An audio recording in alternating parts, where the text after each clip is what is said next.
लेकिन फिर वो शादी के एक दिन पहले अपने डैड के पास जाती है और बोलती है, डैडी मुझे मुझे शादी शादी नहीं करनी। करनी।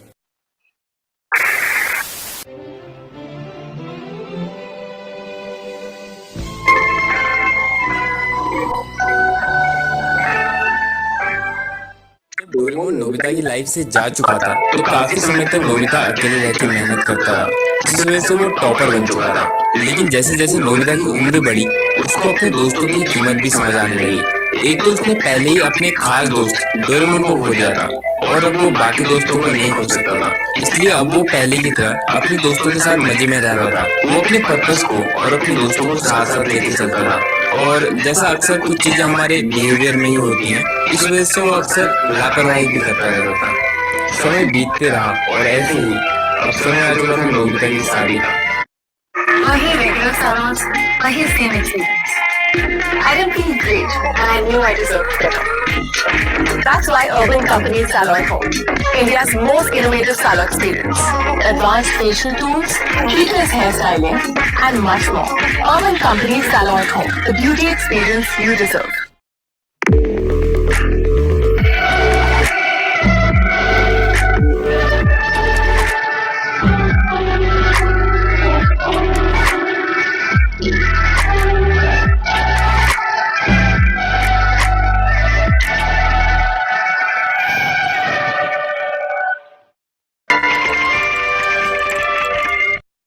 नोबिता की शादी प्रिंस मिलन नाम के होटल में होने वाली होती है। नोबिता की आंखें देरी से खुलती हैं और उसको लगता है कि वो शादी के लिए काफी लेट हो चुका है। इसलिए वो फटाफट शादी के कपड़े पहनता है और टैक्सी लेके सीधे होटल में पहुंचता है। नोबिता बहुत जल्दी में होता है क्योंकि होटल में उसकी शादी रुकी हुई होती है। इसलिए वो टैक्सी वाले को बिना टैक्सी का बिल दिए सीधे होटल के अंदर भाग जाता है और वो टैक्सी ड्राइवर भी बिल के लिए नोबिता के पीछे भागता है। नोबिता सीधे भागता हुआ काउंटर में खड़ी लड़की के पास पहुंचता है और पूछता है, नोबिता नोबी और मिनामोटो शिजुका की शादी कौन से फ्लोर में होनी है। काउंटर में खड़ी लड़की नोबिता को 1 मिनट रुकने के लिए कहती है और तभी पीछे से टैक्सी ड्राइवर अपने पैसे लेने के लिए आ जाता है। लड़की नोबिता को बताती है कि एक इस नाम की शादी 38 फ्लोर में होनी है। ये सुनते ही नोबिता भाग पड़ता है और टैक्सी ड्राइवर भी नोबिता के पीछे बिल के लिए भागने लगता है। लिफ्ट बिजी होने के कारण नोबिता सीढ़ियों से ही भागता है और 38 फ्लोर में पहुंच के जिसमें उसकी शादी होने वाली होती है उसका दरवाजा खोलता है और चिल्लाता है, शिजुका। और जब आगे खोल के सामने देखता है तो वहाँ किसी और की ही शादी हो रही होती है। ये देख नोबिता शर्म से वापस काउंटर की ओर नीचे फ्लोर में भाग जाता है। टैक्सी ड्राइवर काफी मुश्किल से इतने फ्लोर चढ़ा होता है, लेकिन फिर उसको नोबिता का पीछा करते हुए नीचे भागना पड़ता है। नोबिता हांफते हुए काउंटर वाली लड़की के पास पहुंचता है और कहता है, तुमने गलत लोकेशन बता दी है। तब वो लड़की बोलती है, सर लोकेशन सही थी लेकिन डेट कल की है। नोबिता को शर्म आने लगती है क्योंकि उसको शादी की सही डेट तक याद नहीं थी। तभी टैक्सी ड्राइवर भी थक हार कर नोबिता के पास पहुंच जाता है और अपने पैसे मांगने लगता है। उसी सेम होटल के एक रूम में शिजुका, उसकी मॉम और उसके डैड भी रुके हुए होते हैं। शिजुका शादी के आउटफिट्स पहन के तैयार होके अपने मॉम और डैड को दिखा रही होती है क्योंकि अगले दिन उसकी नोबिता के साथ शादी होने वाली होती है। शिजुका के डैड कहीं ना कहीं थोड़े उदास थे कि क्या नोबिता उनकी बेटी का ख्याल रख पाएगा या नहीं। ड्रेस ट्राई करने के बाद वो लोग नीचे पहुंच के जाने लगते हैं और तभी वो काउंटर की साइड से शोर सुनते हैं। टैक्सी ड्राइवर नोबिता से पैसे मांग रहा होता है, लेकिन नोबिता अपना पर्स घर में ही भूल गया होता है। शिजुका नोबिता के पास आती है और मैटर पूछती है। तब नोबिता बताता है कि वो अपना पर्स घर पे ही भूल चुका है और उसको टैक्सी ड्राइवर को पैसे देने हैं। शिजुका टैक्सी ड्राइवर को पैसे दे देती है और नोबिता से हंसते हुए कहती है, तुम हमेशा लापरवाही करते हो। ये सारी चीज शिजुका के पेरेंट्स के सामने हुई होती है, इसलिए नोबिता थोड़ा सा शर्मिंदा हो जाता है। शिजुका के मॉम और डैड नोबिता से कल मिलेंगे ऐसा कह के घर को चले जाते हैं और शिजुका और नोबिता शादी से पहले अपने दोस्तों से मिलने के लिए पैदल पैदल निकल पड़ते हैं। नोबिता रास्ते में थोड़ा उदास था क्योंकि शिजुका के डैड वैसे ही शादी को लेकर परेशान थे और फिर ऊपर से नोबिता ने लापरवाही कर दी। दरअसल शिजुका ने शादी के लिए नोबिता को सिलेक्ट किया था, जिस वजह से शिजुका के डैड थोड़ा परेशान थे कि नोबिता उनकी बेटी के लिए ठीक है या नहीं, जैसा अक्सर लव मैरिज में होता है। बट शिजुका जानती थी भले ही नोबिता लापरवाही कर देता है लेकिन वो साफ दिल का है और लाइफ पार्टनर स्वभाव का और दिल का साफ होना बहुत जरूरी है।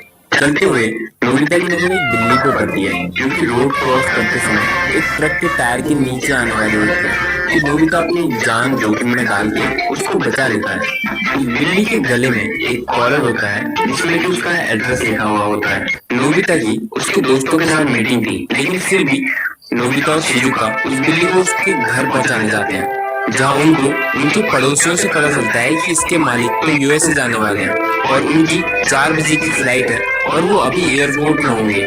ये सुनकर नोबिता और शिजुका डिसाइड करते हैं कि कैसे भी करके वो इस बिल्ली को उसके मालिक तक पहुंचाएंगे।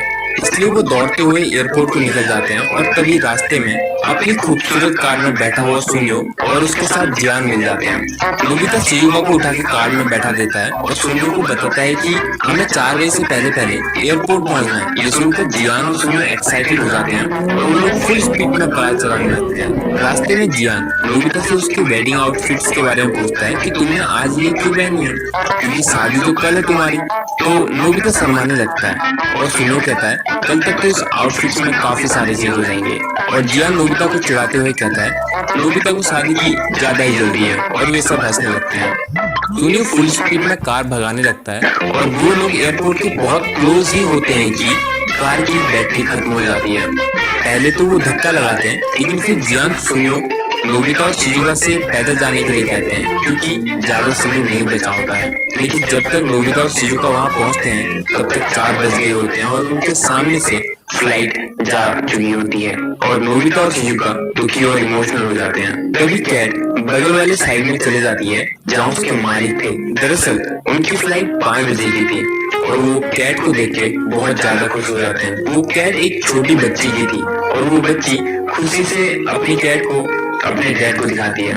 ये देख के शिजुका को भी अपना बचपन याद आ जाता है। शिजुका अपने डैड के बहुत क्लोज थी, जैसा कि एक साथ बाप बेटी का रिश्ता होता है। लेकिन शिजुका को कल अपने पिता से अलग होना था, इसलिए वो दुखी थी और इसके साथ ही वो इस बात से भी दुखी थी कि उसके डैड परेशान थे, क्योंकि कहीं न कहीं उसके डैड बहुत चिंता में थे कि क्या नोबिता उनकी बेटी का ध्यान रख पाएगा और क्या शिजुका ने नोबिता को चूज करके ठीक किया। फिर नोबिता और शिजुका एयरपोर्ट से चले जाते हैं, जहाँ बाहर जियान और सुनियो उनका वेट कर रहे होते हैं। वो शिजुका को घर छोड़ के नोबिता को अपने साथ पार्टी करने के लिए जियान के घर ले जाते हैं, जहाँ डेगी सुगी भी आने वाला होता है। रात को पार्टी के समय जियान, सुनियो, नोबिता, डेगी सुगी सब साथ बैठ के एंजॉय करते हुए बातें करते हैं, जिसमें डेगी सुगी कहता है कि शिजुका तो हम सबके आइडल थी और फाइनली नोबिता की उससे शादी हो रही है।